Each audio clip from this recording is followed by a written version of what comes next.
4টি পা এবং 2টি যৌনাঙ্গ নিয়ে জন্ম নিল শিশু। এটা আবার কি করে সম্ভব? চলুন বিস্তারিত জেনে নিই ফ্রিক নিউজে।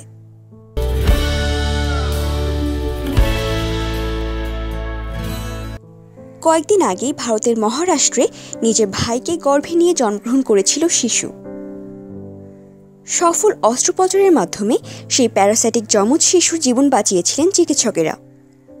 এবার রাজস্থানে জন্ম নিল আরও এক অদ্ভুত দর্শন শিশু। একসঙ্গে 2টি যৌনাঙ্গ ও আরও 2টি অতিরিক্ত পা নিয়ে জন্মগ্রহণ করে ওই শিশু। চিকিৎসা বিজ্ঞানে এই ঘটনাও প্যারাসাইটিক যমজেরই আরেকটি উদাহরণ। এক্ষেত্রেও সফল অস্ত্রোপচারের মাধ্যমে শিশুটির জীবন বাঁচিয়েছেন চিকিৎসকেরা। যদিও জন্মের পরই অবশ্য শিশুটিকে পরিত্যাগ করার চেষ্টায় ছিল পরিবার। খবর পেয়ে এগিয়ে আসেন এক স্থানীয় চিকিৎসক। শিশুটিকে উদ্ধার করে তার হাসপাতালে বিনামূল্যে অস্ত্রোপচারের উদ্যোগ নেওয়া হয়। 4 জন চিকিৎসকের একটি মেডিকেল টিম অপারেশন করেন।